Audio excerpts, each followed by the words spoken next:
Hey there, I'm Sopi and welcome to Sopi's Corner. As a friendly reminder, I am an attorney, but I am not your attorney. This content is for educational purposes only and I am not providing you with any legal advice. All right, so let's clear this up about the SBA, the Small Business Administration. When it comes to your business, the SBA isn't a bank and they won't write you a check for your business. However, they are the single best way to get a bank to write one for you. So how do you ask? Well, there's a huge misconception about what the SBA actually does. For day-to-day business, remember this one rule. The SBA is your guarantor, not your bank. They don't lend you the money directly. Instead, they provide a guarantee to an approved lender like a bank or a credit union or a CDFI for up to 85% of the loan. And what this does is reduces the lender's risk, making it easier for you to get approved. So think about them as a powerful co-signer for your business. But there is one major exception when it comes to the SBA. The SBA does become a direct lender when there's a federally declared disaster. In the case of a federally declared disaster, there are low-interest disaster loans available for homeowners, renters, and businesses to help them recover and rebuild.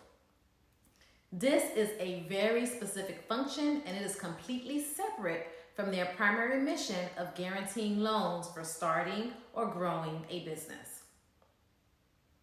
So to be clear, for business growth, they guarantee.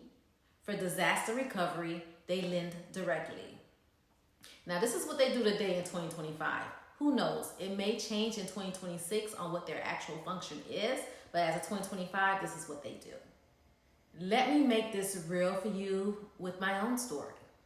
You see, I have an SBA 7A loan for my business, and I want to tell you exactly how it went down. So I didn't get a check from the U.S. Treasury. What actually happened is that my bank, who is an SBA approved lender, issued the loan. The SBA guaranteed a percentage of that loan to my bank, which gave them the confidence to lend me the money. Here's the catch that I had to sign on for. You are still personally responsible for that debt. And that brings up a topic that we've already done a deep dive in before on loan covenant, right? As a quick refresher, loan covenants are the ongoing rules you agree to for the life of the loan. For my own 7A loan, for me, that included things like maintaining a certain level of insurance and providing my financials annually to the bank. So now, if you want the full breakdown on loan covenants, I'll link the episode for you in the description. Now, let's talk about the timeline. You might hear that the SBA and think, oh my gosh, the process is going to take forever.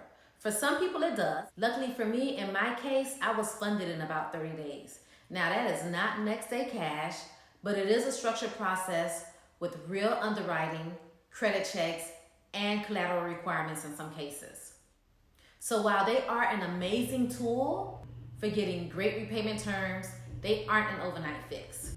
You have to plan for that application and funding window. So the next time you hear SBA money, remember, they're not your lender, they're your connector. Subscribe for more straight talk, and next week we're diving into building relationships with the lenders, how to go from applicant to trusted borrower. This is Sopi's Corner, where we get real about entrepreneurship, and remember, entrepreneurship is bigger than the dream.